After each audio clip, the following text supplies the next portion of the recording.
pledge allegiance to the flag of the United States of America, to the republic which stands one nation, under God, indivisible, with liberty and justice for all.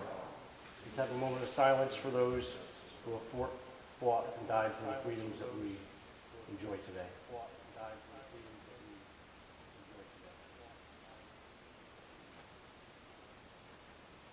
Thank you. Danielle? Danielle?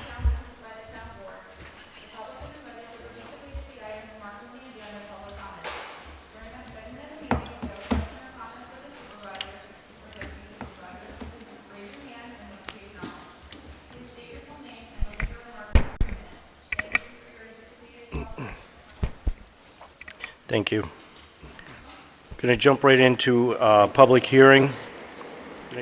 Local law of the year 2026, amending section 41-4, procedure for record requests, section 41-5, request for records, inspection and reproduction, section 41-8, fees, and section 63-13, record keeping of the code of the town of Marlborough. So this is a public hearing. If anybody has any comments, please come up now, and the board will listen. The board will listen.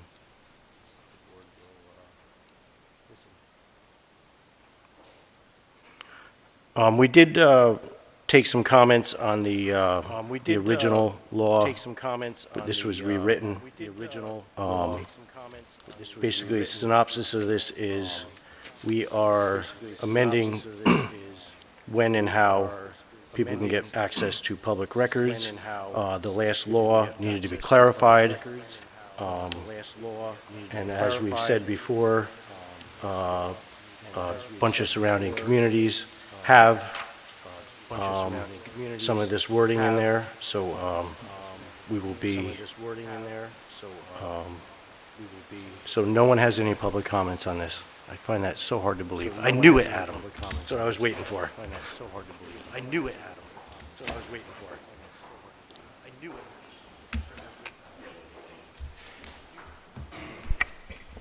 You knew you could count on me to. I knew it. You knew you could count on me. Give the stenographer something to do. So I will surprisingly try to not do a long talk. I know that everyone's eager to get on with things. Obviously, everybody here, I think, knows already how I feel about the amendment. I will just make one note before I start my speech. Again, I know the timer is running, but I just want to say that it's not clear to me when answers to the comments that have been made, comments and concerns that have been raised, questions asked, will be released or provided to us. I only mention that just because I haven't seen anything come out about any of that. I know that there's been at least one comment that was submitted to the town that hasn't been published. I think you're all CC'd on that email as well. But before I start, is it possible to get a date or some kind of timeline or something, an indication about when the public's questions might get an answer? Yeah, I could take a note on that tonight, and I'm sure we can email you. And, I don't know what was the comment or the question that you had that you're waiting for a response for. Yeah, no, thanks for asking. So actually, there's a bunch of comments and questions that I provided in my last comments. Also, I think some other members of the town also asked questions. Some of them, I think, were really just to make sure we can all understand a little bit more about what this is really meant to do. I know, Mr. Appler, you did a lot of fantastic work looking at 5 other towns' legislations. I actually prepared a memo, which I was going to send to you after this, following up on what you did, because I thought that it was worth looking into, and I was able to see all those legislative provisions that you mentioned, but I did notice that a lot of them actually seem to do the opposite of what the town is trying to adopt. They do have FOIL provisions like we do in Section 41, but they actually preserve their equivalent Section 6713. So anyways, I'll send that to you, but I think it's just a range of questions. And actually, this is a good segue into the only question I'm going to ask today as an add-on. Again, I will be sending further comment in writing.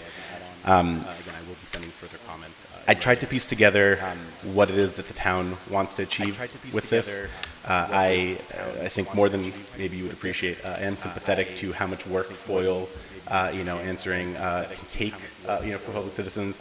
I might be the only person other than our clerk's office in this room who have seen every FOIL that the town has had to process, I believe, in the past year. So I understand the volume, that these requests create and the burden that can impose. But on the other side of this, I just want to ask, who is this amendment really designed to protect or to serve? I'm not sure from what I can tell, and I've tried really hard to piece together the information myself. I'm not sure that FOIL has not been working in the town of Marlborough from the administrative side.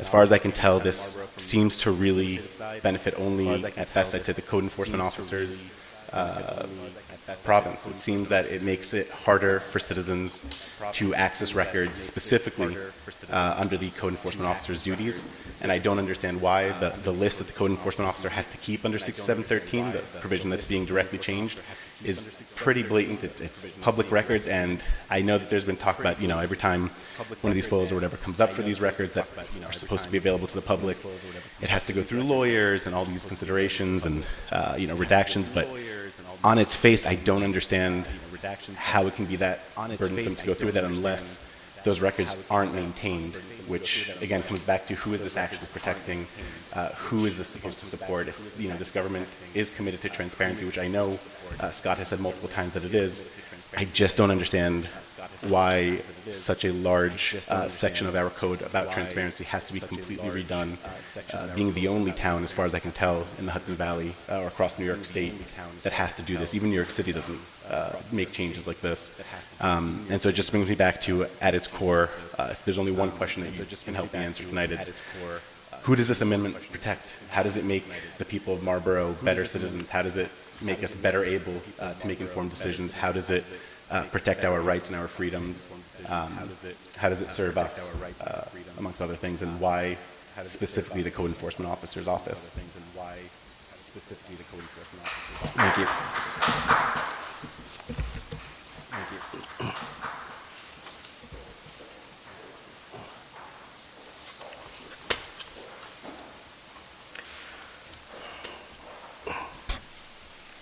Does anyone else have any other comments? Does anyone else have any other comments?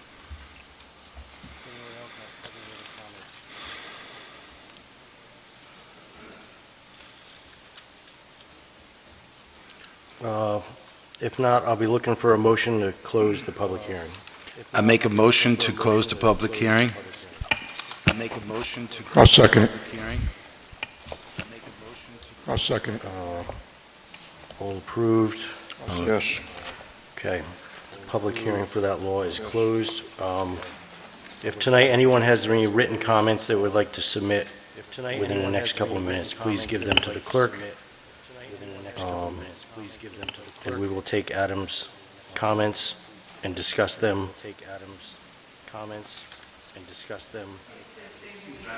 Yes. Yes. What's the rule on that? Can he email his comments to us after the meeting? If the public hearing is closed? The public hearing is closed.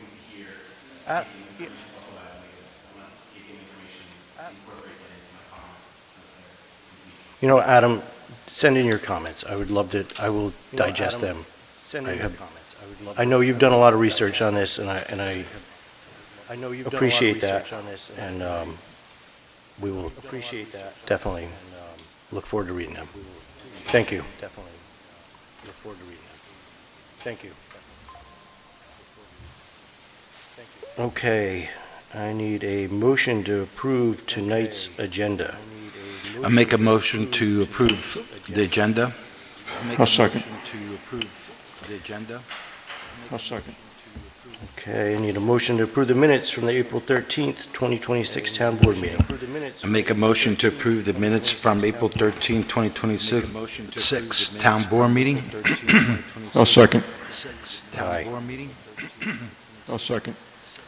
I need a motion to authorize the payment of bills in the amount of $407,694.04. Make a motion to authorize the payment of bills.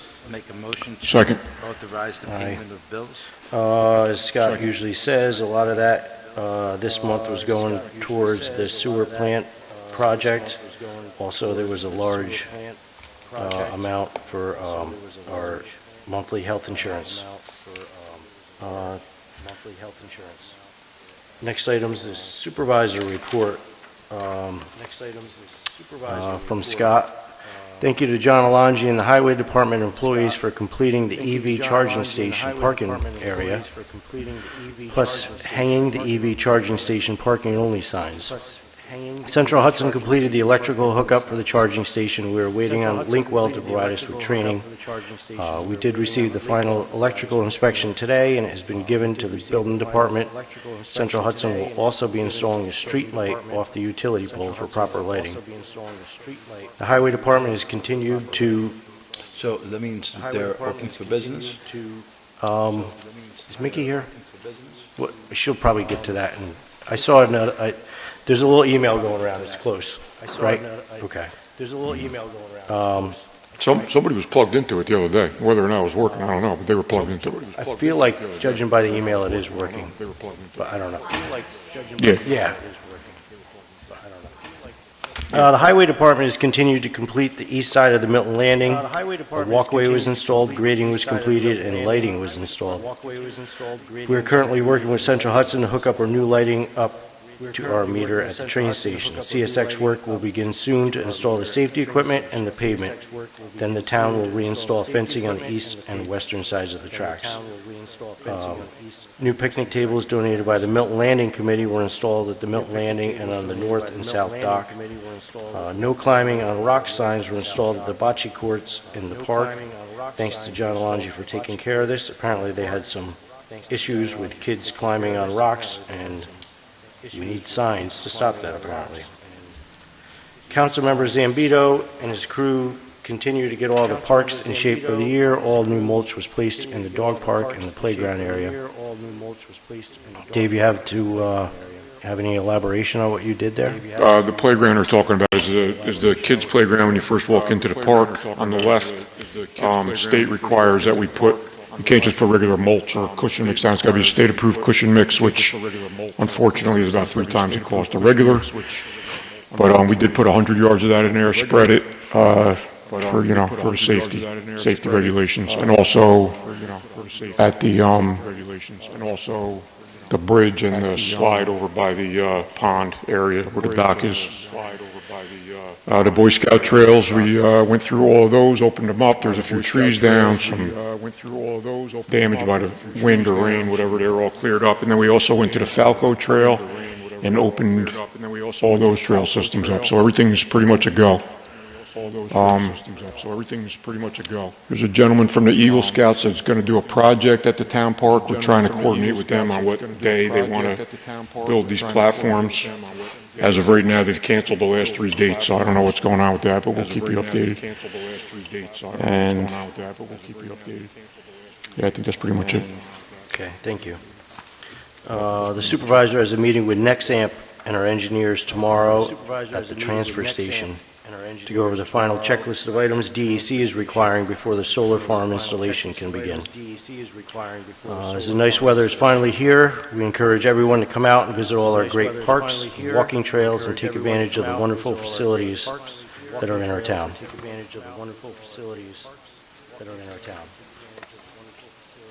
Moving on to item number 7 is presentations. Is Eddie Moran regarding Africa Lane here? All right, Eddie, thank you. Eddie Moran regarding Africa Lane here? All right, Eddie, thank you. Hello. How's it going? How are you? Thank you. Greatly appreciate that. Thank you for the opportunity to be here this evening. My name is Eddie Moran, and I have the great privilege of serving as the appointed historian for Ulster County. So just to share a bit about myself, and actually maybe a bit about what I'll be presenting on, and I'll try and be conscious of the time. I'm going to present a bit of history on the historic black neighborhood here in Marlborough called Africa Lane, as well as the accompanying burial ground, some insight into why I'm here presenting on that tonight, and a bit of insight into a proposal from me, from our town historian, Tom Schroeder, and a number of kind of allied historians to apply for 2 roadside blue New York State historic markers, commemorating the Africa Lane historic black neighborhood and the historic burial ground there. So just to introduce myself again, my name is Eddie. I grew up nearby in Plattekill, and deep family ties here in Ulster County, but especially here in Marlborough, which is kind of cool. My dad worked in the Marlborough post office for over 30 years, retiring, maybe in the last 5-10 years. I graduated from SUNY New Paltz in 2020 with a history degree, worked full-time as the public historian at historic Huguenot Street, New Paltz, and I've had the privilege of serving as the county historian since September 2024. So again, thank you for the opportunity to be here. So just to give some insight into the research process to this point, how did we learn about Africa Lane? How did we learn about this historic black burial ground here in Marlborough? The process really began with a woman named Katrina Nippert, who has deep family ties here in Marlborough, and she is the vice president of the Du Bois Family Association, a genealogy and descendants group here in the Hudson Valley. And she was searching for the location of a historic black burial ground, which was mentioned in an 1877 deed for land here in the hamlet. And so she worked with our county historian, a man named John Palmer, to construct a full deed lineage of the property mentioned in the 1877 deed. And from that deed lineage was able to pinpoint the approximate area, I say pinpoint, was able to narrow down to exactly what parcel contained a historic black burial ground that was in use here in Marlborough in the 19th century. It is on private property today, so we're proposing a blue historic marker nearby along the road, but of course being very conscious of the fact that that burial ground is on private property. It is in the vicinity of 47 South Street. And around that same time, our county archivist was working with Katrina on that research. I and a local genealogist, Aaron Von Holt, came across references to the neighborhood and the road Africa Lane, which was a name used in the 19th century and at least up through the 1950s to refer to a stretch of South Street here in the hamlet. And so conducting further research, really at first just with the goal of a small exhibit. We do a small exhibit for Black History Month in the county clerk's office every year that gets placed in the county office building in Kingston. And so dove into the history of Africa Lane, trying to research as much about that neighborhood as we could for a pop-up exhibit that is viewable right now if you go to the county office building in Kingston. And then, from that bit of research for that exhibit, we looped in the town historian Tom Schroeder to try and gain a deeper understanding of this neighborhood, of the history there.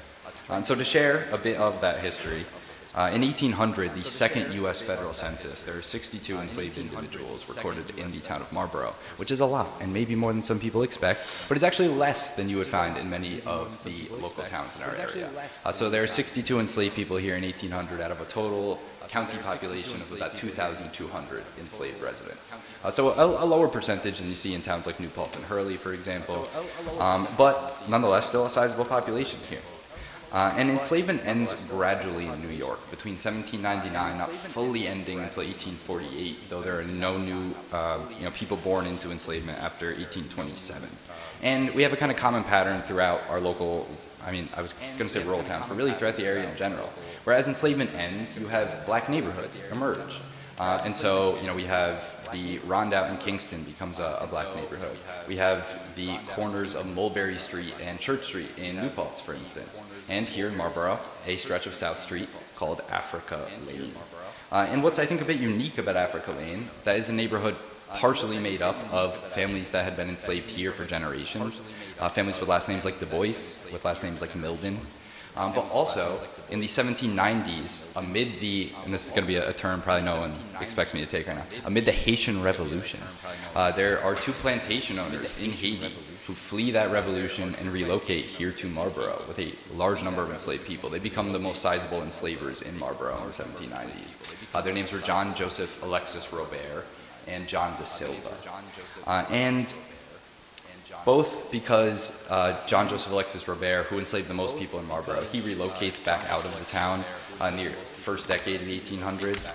And in that process, a number of the people he enslaved gained their freedom, but also afterward, as enslavement gradually ends in the state, you have more and more black families gaining their freedom, you see black neighborhoods emerge, right? They're desiring to live alongside people just like them for community support. And they are coming to reside in specific neighborhoods as they're building, renting, and otherwise acquiring homes of their own. And so, as I said before, we see families with last names like Du Bois and Milden, but also with last names like Alzire and Figaro, emerge by the 1820 census on a stretch of South Street here in the village. By 1840, there are 8 black families, 8 black households, I should say, on that stretch of South Street. And we have maps from the period that use the term Africa Lane for that area, for that stretch of road.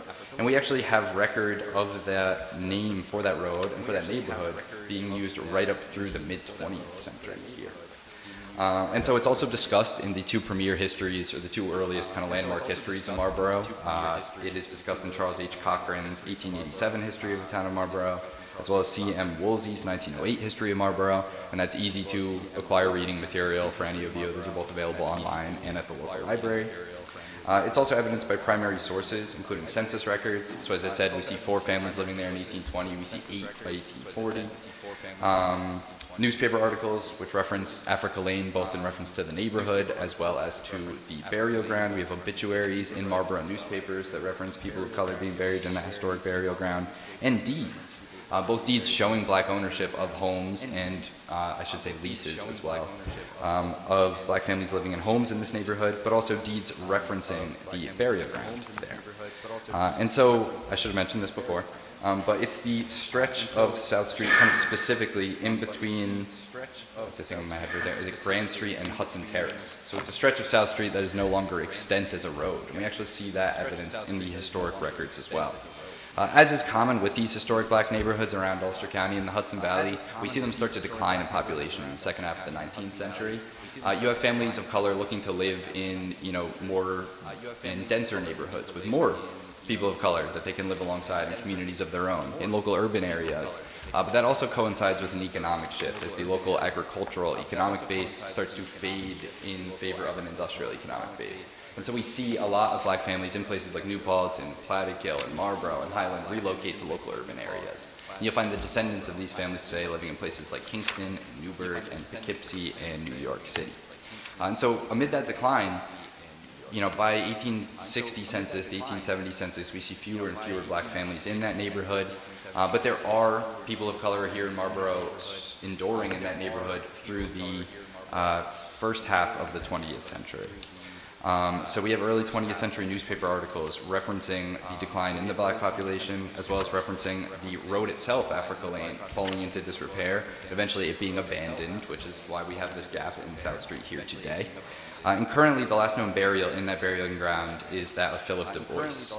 We know that from an 1890 obituary in the Marlborough Record, which states Philip Du Bois, a colored man who has always lived in this vicinity, died at his home at Africa Lane, aged about 80 years. Interment was made in the family lot near his house, where several of his family members are buried.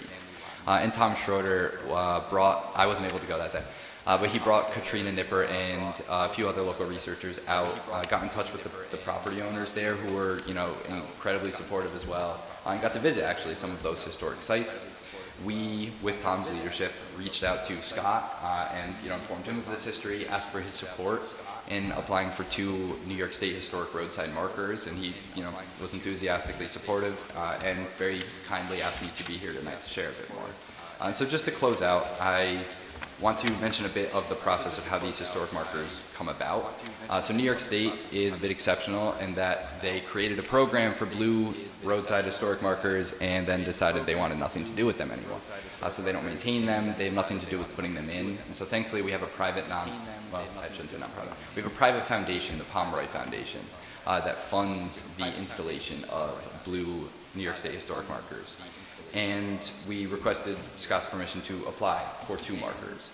One of them, again, in the vicinity of 47 South Street, which not the exact location of that burying ground, being very conscious of the property owner there, but in the vicinity of the general area of that burying ground on town property along the road. And then a second marker, so the first one would be for the burial ground, and then a second marker for the neighborhood in general, which we are proposing would be along the road on South Street, just coming up from 9W near the intersection with 9W. And so the application of the Pomeroy Foundation, the kind of deadline for the letter of intent that gets the ball rolling is in about 2 weeks. And so we are developing that initial letter of intent. And the Pomeroy Foundation, once approved, funds the full production of the sign. Installation is left to the applicant, but we have very high hopes that the county, most likely the public or the Department of Public Works, will support the actual installation. So we wouldn't necessarily be envisioning putting that burden onto the town of Marlborough, of course. And I just want to, reiterate again how grateful I am both to receive Scott's support, to receive the support of the town and the invitation to be here this evening. I'm trying to keep these comments very brief, and as a historian, that's not an easy thing to do when talking about something I find interesting. But that said, I'm happy to take any questions now. I can also take questions by email at countyhistorian@ulstercountyny.gov. And if anyone's interested, we have digital copies of all of the sources for this historical information and all of the sources that I mentioned, and I'd be happy to share that documentation and further details with anyone interested as well. So, yeah, thank you again for the opportunity to be here, and happy to answer questions. These historical markers, will you put them on South Street, or will you put them as you enter Marlborough? So we're proposing 2 of them. One of them would be on South Street, on the side of the road where 47 South Street is. And then the second one would be on South Street, just coming up the hill from the intersection with 9W on the left-hand side there. And envision them along the road, so they would be on town property, not asking the private property. Yeah, I won't volunteer them, but I'm sure our highway department will install them. That's very kind. Yeah. I greatly appreciate that. Yeah, they would love to. We'll try and make the county do it. I'll if they speak can for do them. it, though, yeah. Whatever, but yeah. Well, if it's on a town road, maybe our guys would rather kind of position it. Okay, yeah. Also, the actual burial site, is that something that should be protected? It's kind of a gray area in Yeah, New York. New York State actually has a kind of specific history of unmarked burial grounds. Part of that is to do with the Dutch colonization of the area. The Dutch Reformed Church, the Calvinist belief system, had no requirement that people be buried in a sanctified ground or in a specific burial place. And so because of this, it is very common for towns in historic counties like Ulster to have upwards of a dozen more unmarked or, nowadays abandoned historic community burial spaces, right? Families would just bury their loved ones on their own private property. And so New York law, it's not always entirely clear on this, but my understanding is that a family burying ground or a neighborhood burying ground that was not organized by like a formal, that wasn't incorporated, that was the word I was looking for, that those burial grounds, if on private property, it's, private property and the impetus of the private property. Yeah. Yeah. There is a bit of gray area I'll mention here in that the 1877 deed intentionally accepts that burying ground, which we don't think was actually carried out in the subsequent deed lineage for that property. But we don't currently have any, plans to disrupt that property owners, use of their land or anything of the sort. Yeah. I would just think that going forward, they should know that if there's you don't want to go excavating through, Absolutely. I'd hate to see that. Absolutely. And I believe Tom has been in contact with the property owner, Okay. but I can double check on that. I'd be happy to provide the exact location to you guys, of course. Okay. And usually with those types of historic burying grounds, we kind of defer to the property owner's preference when it comes to, divulging the very specific location of the burying ground, understanding that some property owners, are mindful of possible trespassing and things like that on the site. Yeah, it's understood. And they have their rights to their property, but, Absolutely. As common decency as a human, if you Yeah. knew that's there, you Yeah. wouldn't want to go digging and excavating. Absolutely. And, and that goes for generations to come, And it's a stretch of, it's a patch of woods to this day that we weren't able to tell from our initial visit whether there were kind of extant gravestones there, but there are stones there that, just on first glance possibly could be gravestones there. Okay. So yeah, we'd be kind of happy to pursue that route further and get in further contact with the property owner as well, if it's of interest to the town, to see that site, more permanently preserved. Okay. Thank you for your work, Eddie. Thank you so much. I really appreciate the opportunity.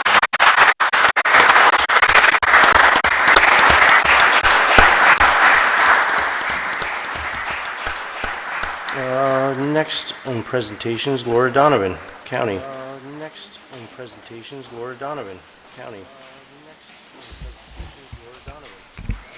Thank you, and thank you, Deputy Supervisor Appler and members of the Town Board. Good evening to those in the room and those watching at home. For those of you who may not know me, my name is Laura Donovan. I am your county legislator representing the town of Marlborough, District 11. I want to start by recognizing all of our local family farms that were hit by the drastic temperature change last week, and just let everyone know that I'm in conversation with Senator Hinchy's office as well as the county executive, making sure that they are aware of the extent of damage our farms here in Marlborough faced, and seeing what we can do to help out those farms. I also encourage all of us in town to continue to support our local farms as we move into the spring and the summer months. As I hit 100 days as your elected representative, I'm proud to announce that my first resolution that I've put forward, which will cap the county sales tax on gasoline, passed the legislature last Tuesday night in a 21-2 bipartisan vote. Too many of our working families, small businesses, and farmers are struggling to get by, and the high price of gas is one more thing that families now have to adjust in their budgets. This measure will cap the county tax on gasoline at $3 a gallon, meaning for every amount charged over $3 of either gasoline or diesel, there will be no county tax. And this will be in effect for the months of June, July, and August, and will help provide some relief on the total cost of fueling up. The county legislature passed a similar resolution back in 2022, and I'm grateful that we were now able to provide this relief again to Ulster County families and small business owners. In doing so, we join Dutchess, Putnam, and Rockland counties, and Orange County is also voting on a similar measure later this week. I am also happy to announce that the Friends of the Milton Landing secured a $2,500 grant through the county clerk's office for the 2026 Milton Landing Fest, which I was proud to help support. This year, Landing Fest will recognize the 250th celebration of America and will take place September 26th, with a rain date of September 27th. It will be a great community event for all, and we're very grateful to the Ulster County Clerk's Office for providing the grant. I also was happy to invite and welcome Director of the Office of the Aging, Susan Copenhaver, to Marlborough's American Legion Post 124 during the Veteran Coffee Hour a few Fridays ago. This was Director Copenhaven's first visit to members of the Legion, and she shared county resources that are available to seniors and to veterans in Ulster County, and we really had a great conversation around all the programs and resources that are available to our veterans. As a member of Public Works Committee, we have been very busy approving funds to fix our county roads and fill potholes after the long, hard winter, which is very important. I also hosted my first coffee hour at Fermata, and I'll be scheduling further coffee office hours soon. But I'm always available for questions, ideas, conversations, and anyone who wants to get in touch with me, my phone number is 845-859-0297. And thank you for allowing me to share these updates.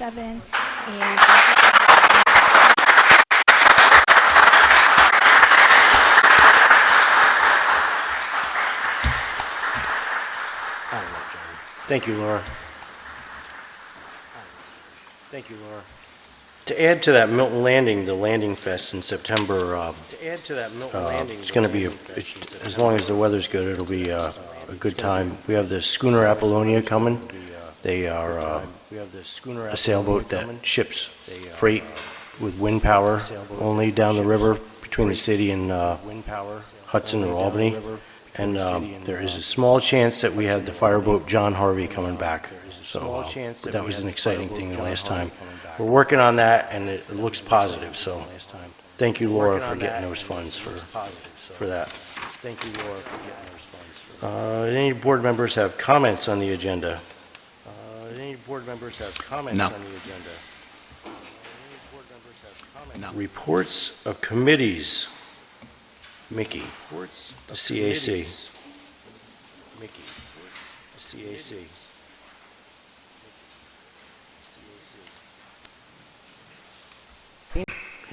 Good evening. Our regular meeting for April of the CAC was not held due to the holiday schedule. We did host a nature walk at the Marlborough Nature Trail or the Falco Trail, depending on how you name it, to celebrate Earth Day. Drizzling rain kept many away, but a few of us made our way down to the river area. The widened trails make the hike easy and thoroughly enjoyable, and I urge our residents to take full advantage of the opportunity for a protected and easy walk.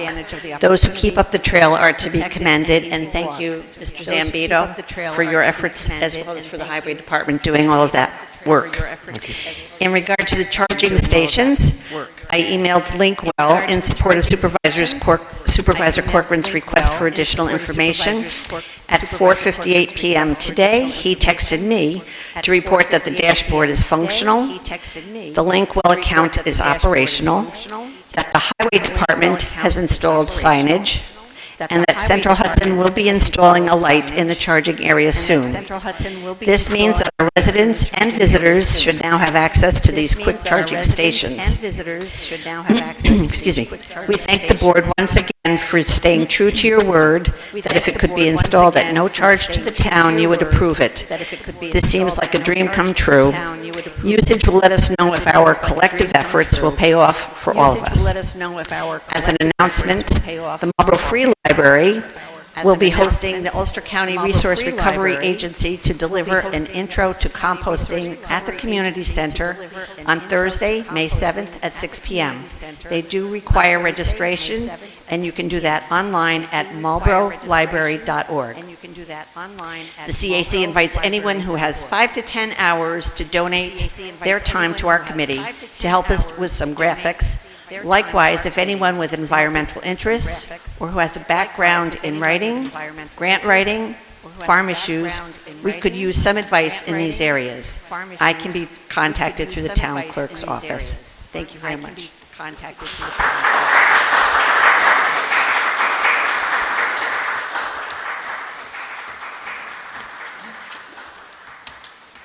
Under new business, we are announcing the appointment of a new budget officer, Jen Weber. She starts Monday, May 4th. She is from Plattekill, I believe, so she has municipal experience in bookkeeping. Chris is staying on until the end of June to help with her transition. Correspondence, on the correspondence. I only have one correspondence today. Dear Supervisor Corcoran, as a resident of the town of Marlborough, I'd like to ask that the line dancing program at the Clue at Shantz Park be held this summer. I spoke with Mr. Alexander, and he's interested in running the program again. It would be held every Monday evening from 7 to 9 from June 8th, 2026 through August 31st, 2026. I'm asking the town board to please waive the fees for use of the pavilion. I'd like to thank Supervisor Corcoran and the board for considering my request. Sincerely, Kathy Sylvester. So I'm looking for a motion to waive the fees for the line dancing program. Do we know that it's open? It's available? It's available, yes. It's open. I'll make that motion. It's available, yes. I second it. I'll make that motion. I second it. Okay. I'll make that motion.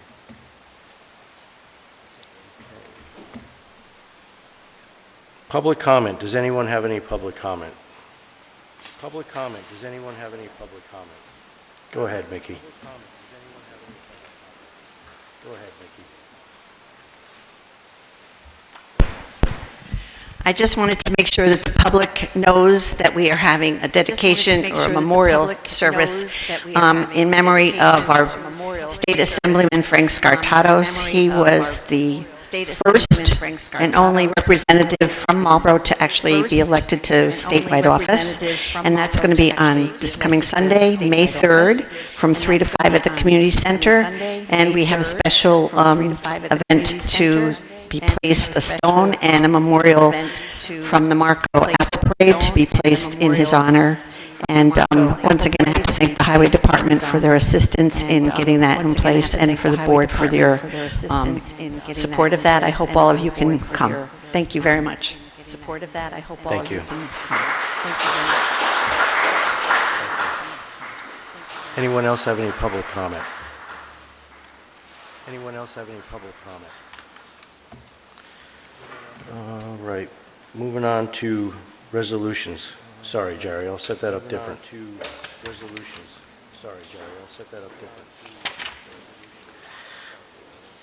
Resolution number 38 to appoint a full-time police officer. 38 to appoint a full-time police officer. Resolution 38 to appoint a full-time police officer. Supervisor Corcoran, or Deputy Supervisor Appler proposes the following. Whereas the Police Committee is interviewed for the position of full-time police officer, and whereas Michael Tronsolito is currently a part-time police officer for the Town of Marlborough Police Department, and whereas Michael Tronsolito has taken and passed Ulster County Civil Service exam, and whereas it is the recommendation of the Police Committee as well as the Chief of Police to appoint Michael Tronsolito as a full-time police officer. Now therefore be it resolved that Michael Tronsolito be appointed as full-time police officer effective May 1, 2026.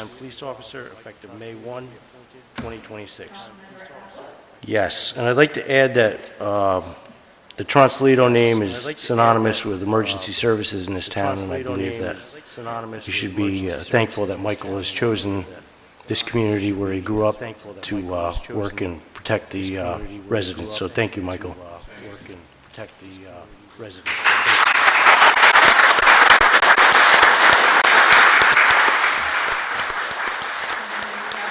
Yes. Yes.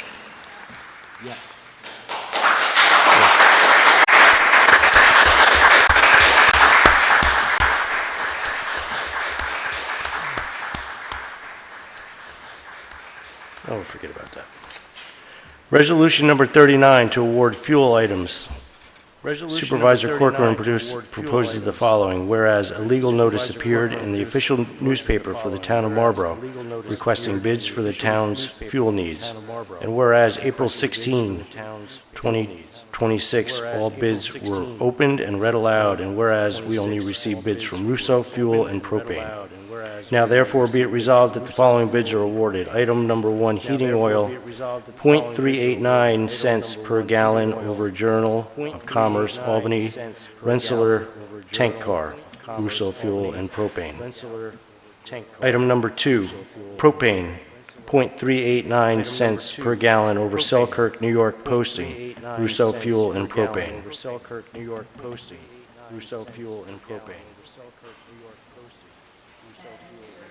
And moves for its adoption. Yes. Yes. Yes. Yes. Yes. Yes. Resolution number 40 to award highway items. Supervisor Corcoran proposes the following. Whereas a legal notice appeared in the newspaper, official newspaper of the Town of Marlborough, requesting bids on materials for the Town of Marlborough Highway Department. And whereas on April 16, 2026, all bids were open and read aloud, and whereas we only received bids from JKN Trucking, Inc. Now therefore be it resolved, the following bids are awarded. Item number 1 is material hauling. JKN Trucking, Inc., 10-wheel dump truck per hour, 115. Triaxle dump truck per hour, 140. Triaxle dump trailer per hour, 195. And quad axle dump trailer per hour, 195. And moves for its adoption. Yes. Yes. Yes.